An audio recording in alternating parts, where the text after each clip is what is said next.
اور آپ اپنی بخشش کے لیے اور حضور صلی اللہ علیہ وسلم کی شفاعت پانے کے لیے محبت کے ساتھ درود پاک پڑھنے میں صلی اللہ علیہ وسلم علیک یا رسول اللہ صلی اللہ تعالی علیہ وسلم۔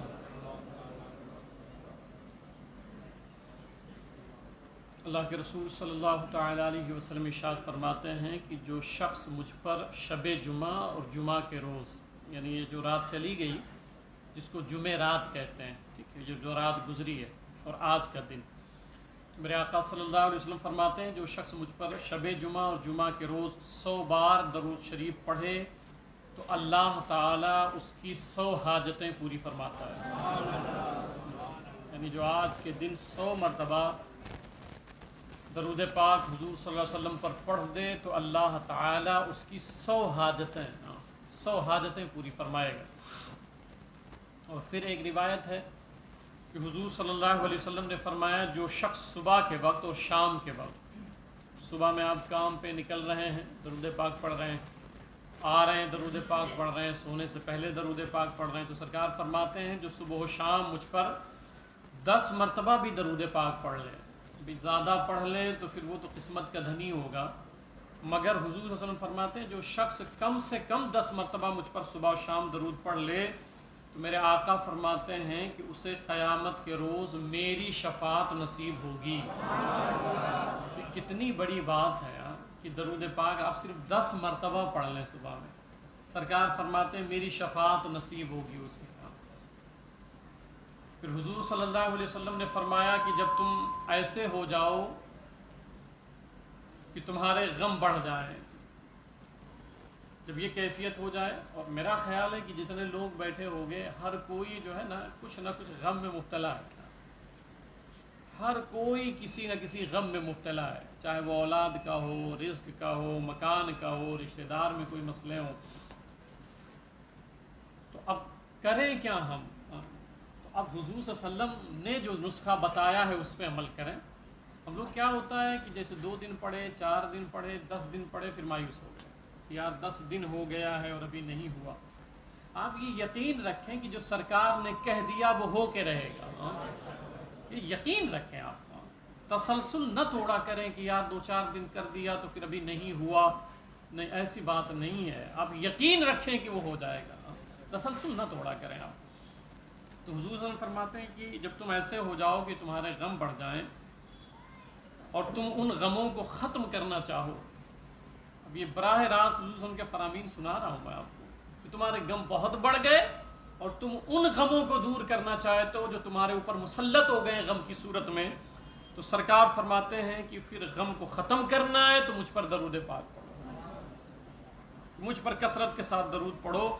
سرکار فرماتے ہیں، ترمذی کی یہ روایت ہے کہ اللہ یہ تمہارے غموں کو بھی ختم کر دینے کے ساتھ ساتھ، اب فائدہ دیکھیں، پڑھ رہے تھے غم دور کرنے کے لیے، ٹھیک ہے، کہ غم دور ہو جائے، پھر میں سمجھاتا ہوں ہر کوئی مغموم ہے، ہر کوئی رنجیدہ اور غمگین ہے، اور سرکار نے یہ بتایا ہے نسخہ کہ تمہارے غم جب زیادہ ہو جائیں، غموں میں گھر جاؤ تو مجھ پر درود پڑھو۔ اب کیا ہوگا؟ سرکار فرماتے ہیں یہ تمہارے غموں کو ختم کرنے کے ساتھ ساتھ یہ جو تم نے درود پڑھا ہے یہ تمہارے گناہوں کو بھی مٹا دے گا۔ 2 فائدے، غم تو ختم ہی ہوگا اور ساتھ ساتھ گناہ بھی مٹ جائیں گے، یہ میرے آقا صلی اللہ علیہ وسلم کے فرامین موجود ہے۔ تو آپ تمامی حضرات اپنے گھروں میں ایک ماحول بنائیں۔ ماشاءاللہ میں نے سنا بہت سارے لوگ میرے پاس آتے ہیں اور کہتے ہیں کہ ہماری فیملی بیٹھ کے اب درود پاک پڑھنے لگی ہے، کھانے پہ درود پاک پڑھنے لگ گئے ہیں، کام پہ جاتے جاتے درود پاک پڑھنے لگ گئے ہیں، ماشاءاللہ بہت مبارک ہو۔ اور میں نے ایک گروپ شروع کیا تھا واٹس ایپ پہ، اس پر جو ہے وہ گروپ بنایا گیا ہے صرف درود پاک پڑھنے کے لیے، تو ماشاءاللہ اس پہ بھی درود پاک پڑھ کر کے لوگ گھروں سے بھیج رہے ہیں۔ اس ہفتے میں جو درود پاک آئے ہیں تو اس ہفتے میں 20,58,979 مرتبہ درود پاک پڑھے گئے، الحمدللہ۔ یہ واٹس ایپ گروپ کے صرف ہے، مجرے صلاۃ میں جو پڑھا جاتا ہے وہ الگ ہے، آپ لوگ جو پڑھتے ہو نہیں بتاتے ہو وہ الگ ہے۔ خواتین کا ہمارے ہاں اجتماع ہوتا ہے ہر جمعرات کو پہلے محلے پہ، اس میں بھی حلقہ درود ہم نے لازم رکھا ہے، وہ الگ ہے۔ بچے جو درود پاک پڑھتے ہیں وہ سب الگ ہے۔ یہ صرف واٹس ایپ گروپ جو بنایا گیا ہے ماشاءاللہ یہ جو حجرہ صلات بنایا گیا درود پاک پڑھنے کے لیے، اس میں تعداد تقریباً 16 کروڑ سے زیادہ درود پاک پڑھے جا چکے ہیں الحمدللہ۔ اب میں پہلے جب خرید رہا تھا تو میں نے سمجھایا تھا، آپ کو یاد ہوگا میں نے ایک جملہ کہا تھا کہ کوشش کرو چاہے 1 روپیہ اس میں لگ جائے۔ اب جنہوں نے بھی لگا دیا ہے، جن کے بھی پیسے لگ گئے ہیں، 1-2 روپیہ بھی لگ گئے، وہ مر جائیں، انتقال ہو جائے، مگر یہاں تو پڑھا جائے گا نا۔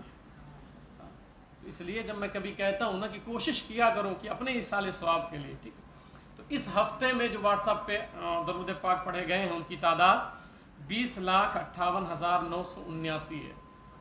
اللہ تعالیٰ سے دعا کریں کہ اللہ تعالیٰ تمام درود پاک اپنی بارگاہ میں قبول فرمائے، اور ہم سب کی طرف سے جن لوگوں نے پڑھا ہے ان کی طرف سے سرکار کی بارگاہ میں پیش کرتے ہیں، حضور صلی اللہ علیہ وسلم کی بارگاہ میں اللہ قبول فرمائے، اور پڑھنے والوں کو حضور صلی اللہ علیہ وسلم کی شفاعت نصیب فرمائے، اور جس نیت سے انہوں نے درود پاک پڑھا ہے شہدائے کرب و بلا کی بارگاہ میں ہم ایصال ثواب کے طور پہ یہ تمام درود پاک پیش کرتے ہیں۔ اللہ تعالیٰ شہدائے کرب و بلا کے صدقے میں پڑھنے والوں کے تمام جو جائز تمنائیں ہیں اللہ تعالیٰ قبول فرمائے۔ اب میں تھوڑا سا تفصیل بتا دوں، حالانکہ جمعہ میں بالکل بھی وقت نہیں ہے، وہی قاری صاحب سے میں نے کہا کہ بھی کتنا ٹائم ہو گیا، 12:37 ہو گئے ہیں، 1 بجے کی جماعت ہے، اور تقریر کا تو اتنا بالکل بھی وقت نہیں، اور ماشاءاللہ ہمارے یہاں جو خطاب ہو رہا ہے محب گرامی وقار حضرت علامہ مفتی جہانگیر القادری صاحب اللہ، وہ شاندار گفتگو فرما رہے ہیں، تو آپ تمامی حضرات کم سے کم اس میں شریک ہوا کریں۔ عشاء کے بعد وہ پروگرام ہوتا ہے، 3 مہینہ ہوا ہے، یہ 4تھا مہینہ ہوا ہے جس میں جو ہے درود پاک پڑھے جا رہے ہیں۔ ٹوٹل کتنے مہینے ہوئے ہیں؟ 3 گزر گئے، یہ 4تھا مہینہ جس میں ہم داخل ہو گئے۔ میں تھوڑا سا تفصیل بتا دوں آپ کو کہ پہلے مہینے میں ٹوٹل کتنے درود پاک پڑھے گئے، تاکہ آپ کو پتہ چلا کرے کہ یہ صرف واٹس ایپ پہ درود پاک جو آ رہے ہیں آپ بھیج رہے ہیں۔ اپریل میں ٹوٹل درود پاک جو پڑھے گئے تھے ان کی کل تعداد تھی 39,36,827۔ یہ پہلا مہینہ تھا اپریل کا، ٹھیک ہے، جس میں یہ درود پاک پڑھے گئے تھے۔ پھر مئی کے مہینے میں یہ جو درود پاک پڑھے گئے ان کی پورے مہینے میں واٹس ایپ پہ جو آئے تھے ان کی کل تعداد ہے 80,11,701 مرتبہ مئی میں، ٹھیک ہے، مئی کے مہینے میں اللہ کی توفیق سے یہ درود پاک پڑھے گئے تھے واٹس ایپ گروپ پہ۔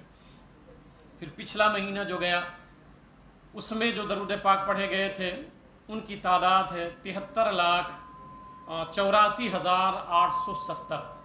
یہ جون کے مہینے میں درود پاک پڑھے گئے ہیں، ٹھیک ہے۔ اب میں نے بچوں سے ابھی کہا، آنے سے پہلے میں نے کہا کہ یہ 3 مہینے کا جوڑیے ٹوٹل درود پاک کتنا بنتے ہیں۔ کتنے خوش نصیب ہیں ہم اور آپ جو درود پاک سرکار میں پڑھ رہے ہیں، کتنے خوش نصیب ہیں۔ تو یہ 3 مہینے کا ہم نے ٹوٹل مروایا ابھی، تو 3 مہینے میں صرف واٹس ایپ پہ جو درود پاک پڑھے گئے ہیں ان کی کل تعداد ہے 2,13,92,377۔ الحمدللہ یہ صرف واٹس ایپ گروپ پہ جو درود پاک آئے ہیں 2,13,92,377 مرتبہ درود پاک پڑھے گئے ہیں۔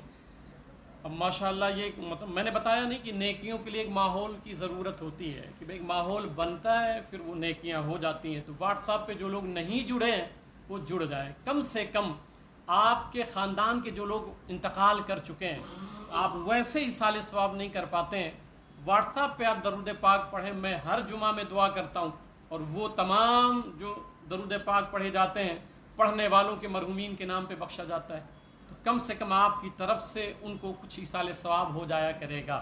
تو آپ تمامی حضرات جو ہے وہ شامل ہوا کریں، اور میں جیسا میں نے بتایا کہ آپ اپنے فیملی کے ساتھ بیٹھ کے درود پاک پڑھا کریں۔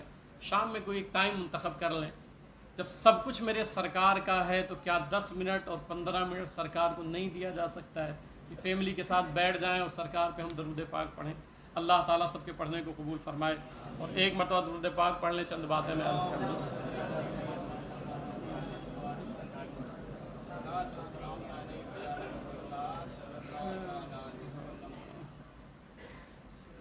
حضرات محترم 5-7 منٹ بچا ہوا ہے، اس میں کیا گفتگو کیا جائے، بس 1-2 باتیں میں عرض کر دوں، اور آپ تمامی حضرات جو ہے وہ جو ماہانہ ہمارا جو اجتماع ہوتا ہے جس میں حلقہ ذکر ہوتا ہے، تو ہم نے یہ سوچا ہے 10ویں شب یاد رکھیے گا، 10ویں شب محرم الحرام کی 10ویں شب، آج 9ویں لگ جائے گی، 8 محرم الحرام ہے، تو آج ابھی مغرب میں کیا لگ جائے گی 9ویں، اور کل 10ویں، تو کل انشاءاللہ تعالی ٹھیک ہے بعد نماز عشاء جو ہے بیان ہوگا، اور اس کے بعد یہیں پہ حلقہ ذکر ہوگا، کیونکہ وہ شب عاشور بھی رہے گا۔ میرے آقا صلی اللہ علیہ وسلم ارشاد فرماتے ہیں کہ جو عاشورہ کے دن روزہ رکھے، صحیح مسلم میں روایت موجود ہے نا، سرکار سلام فرماتے ہیں کہ جو عاشورہ کے دن روزہ رکھتا ہے تو اللہ تعالیٰ اس کے پچھلے 1 سال کے گناہوں کو معاف فرما دیتا ہے، پچھلے 1 سال کے گناہوں کو معاف فرما دیتا ہے۔ تو آپ تمام حضرات اس طرف بھی دھیان دیں۔ اور پھر میرے آقا صلی اللہ علیہ وسلم فرماتے ہیں کہ جو شب عاشور اور عاشورہ کے ایام میں، ان دنوں میں جو خرچہ کرتا ہے اللہ کی رضا کے لیے، یعنی آپ صدقہ خیرات زیادہ کریں، ٹھیک ہے، صدقہ خیرات ویسے تو کرتے رہتے ہیں الحمدللہ، مگر مزید بڑھا دیں، کیونکہ میرے آقا صلی اللہ علیہ وسلم فرماتے ہیں کہ جو ان ایام میں صدقہ کرتا ہے اور فراخی اختیار کرتا ہے تو اللہ تعالیٰ اسے کبھی زندگی میں محتاج نہیں کرے گا انشاءاللہ تعالیٰ، ٹھیک ہے۔ تو ان ایام میں صدقہ کو اور مزید بڑھا دیں۔ میں نے جو آیت پڑھی تھی، اللہ فرماتا ہے کہ حضور صلی اللہ علیہ وسلم کی زندگی، نبی اکرم صلی اللہ علیہ وسلم کی زندگی ہمارے لیے نمونہ حیات، نمونہ حیات۔ اب جب نمونہ حیات ہے تو ہم کھانے کا طریقہ کس سے سیکھیں گے؟ حضور صلی اللہ علیہ وسلم سے۔ پانی پینے کا طریقہ کس سے سیکھیں گے؟ حضور صلی اللہ علیہ وسلم سے۔ جو طریقہ ہم سیکھیں گے کس سے سیکھیں گے؟ یعنی جیسا سرکار نے کھایا ہے ہمیں ویسے ہی کھانا ہے، سنت وہی بنے گی۔ سرکار نے جیسے پانی پیا ہے تو مثال کے طور پہ کوئی کھڑے ہو کے پانی پیتا ہے تو یہ سنت ہے، بیٹھ کے پانی پئیں گے تو یہ سنت ہے۔ اور سنت کیا ہے؟ عبادت ہے۔ سنت یہ کھانا بھی ہو رہا ہے، پینا بھی ہو رہا ہے، اور عبادت کیوں بن رہی ہے؟ کیونکہ طریقہ میرے آقا کا ہے، حضور صلی اللہ علیہ وسلم نے کیا۔ یہ بات سمجھ گئے آپ؟ اب وہ نقطہ سمجھا تو پھر اس پر انشاءاللہ اگلے جمعہ کو ہم گفتگو کر لیں گے کہ عبادت اسی فعل میں ہے جو سرکار نے کیا ہے یا سرکار نے کرنے کا حکم دیا ہے، ٹھیک ہے، صحابہ کرام نے کیا ہے۔ تو عبادت صرف اسی میں ہے جو حضور صلی اللہ علیہ وسلم کی ذات میں پایا جاتا ہے۔ میں نے سمجھا دیا کہ کھڑے ہو کے پانی پئیں گے تو شکم سیری تو ہو جائے گی مگر عبادت نہیں بنے گی، کھڑے ہو کے کھانا کھائیں گے پیٹ تو بھر جائے گا مگر عبادت نہیں بنے، بیٹھ کے کھانا کھائیں گے پیٹ بھی بھرے گا اور عبادت بھی ہو جائے گی کیونکہ سنت ہو گئی۔ اب جو نقطہ سمجھانا چاہتا ہوں کہ شہادت یہ نیکی ہے یا نہیں ہے؟ شہادت بہت بڑی نیکی ہے۔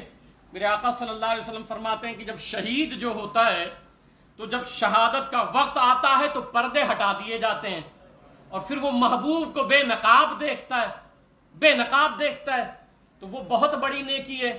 شہید ہونا یہ بہت بڑی نیکی ہے۔ تو بھئی شہادت کیوں نیکی ہے؟ کیا سرکار شہید ہوئے ہیں؟ آپ بتائیں مجھے۔ میں نے نقطہ سمجھایا، سرکار سلام میں جو بات پائی جائے وہ عبادت ہے۔ تو حضور صلی اللہ علیہ وسلم شہید ہوئے ہیں؟ نہیں ہوئے۔ پھر شہادت کی 2 قسمیں ہیں، ایک سری ہے ایک جہری ہے، 2 قسمیں۔ تو اب جب سرکار شہید نہیں ہوئے تو اگر کوئی شہید ہوتا ہے تو ثواب کیسا، پھر نیکی کیسی؟